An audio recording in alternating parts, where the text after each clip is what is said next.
I know Karen is doing a mysterious fortune teller show here, but it looks more like she has to go to the bathroom.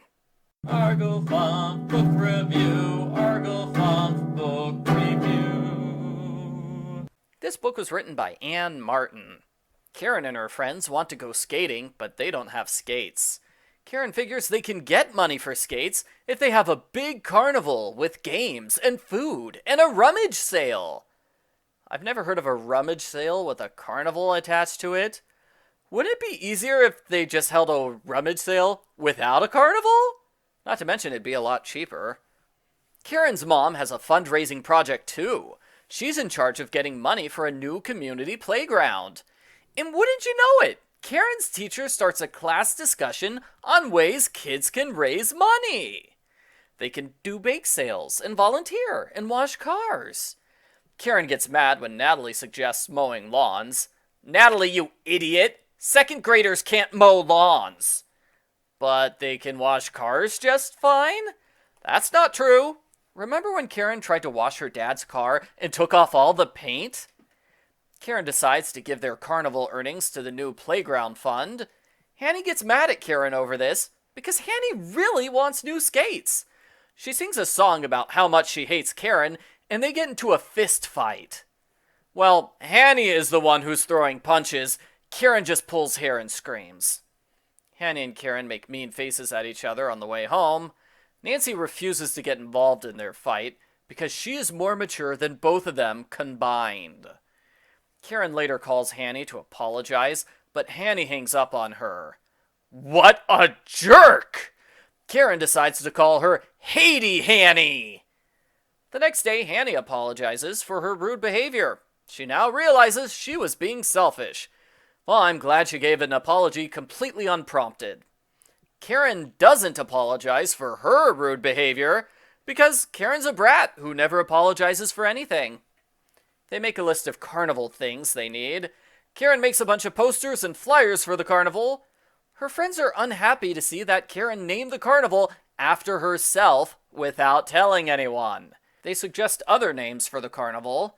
Karen says nothing in response, and after an uncomfortable silence, they agree to let Karen have her way again. And here I was hoping for another fist fight. After asking their parents for carnival money, they have $54 for buying prizes and food. Karen's sad they can't afford cotton candy or clowns. There's a one-chapter interlude where a children's author comes to town.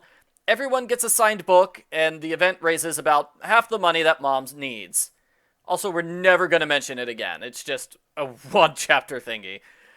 On Carnival Day, Karen realizes she doesn't have anyone to help run the carnival. She forces her family members to volunteer. The carnival is tons of fun, and they get lots of guests, including the witchy next-door neighbor. There's still plenty of people at 4 o'clock, but Karen's tired, so she declares the carnival's over and forces everyone to go home. That was rude of her. Not to mention a terrible business decision. Let everyone spend their money, then send them home. Karen's bad business decisions cost them. Literally, the carnival only makes $32, meaning they lost $22 overall.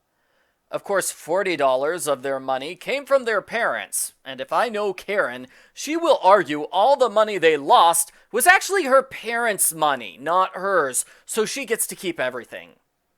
Mom has a surprise. When Karen wasn't around, she put on a big music festival, which raised a ton of money. Mom says Karen's carnival earnings will put them over the top so they can build a new playground. I'm pretty sure Mom is lying to make Karen feel better. The playground is built in record time, and the kids love having a place where they can shout and not have adult supervision. The end. Post-book follow-up. Here's the Karen drinking game.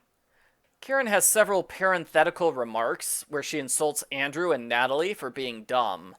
She thinks Natalie's dumb for not knowing newspapers always tell the truth. Yeah, that's not true, and I wouldn't be surprised if there was a Karen's newspaper book where Karen publishes a paper about the neighborhood and gets in trouble for making things up. I wrote that as a joke, but I looked it up just now, and there is a Karen's newspaper book. She gets in trouble with neighbors for publishing gossip. That's pretty close to my random guess. These books are kind of predictable. I like the fight between Hannie and Karen. They've fought before, but it never turned into a knockdown brawl. I like seeing Hannie punch Karen in the face. The resolution was a little disappointing. It was mostly Hannie stops fighting because the book needs her to. There are definitely times when the fight could have flared up again, but it didn't. I guess the carnival was fun. I wish we could have seen more of it. Like, give us a chapter where Karen sees all the various booths at the carnival. That would have worked. I like seeing the hard work and the planning that went into the carnival, and the realistic ending where the carnival loses money. It's nice to teach kids there are lots of ways they can raise money for good causes.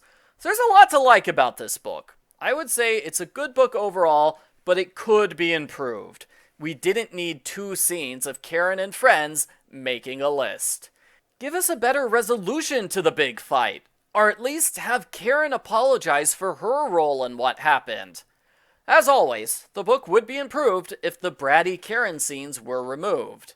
I give Babysitter's Little Sister number 20, Karen's Carnival, a sideways thumbs up.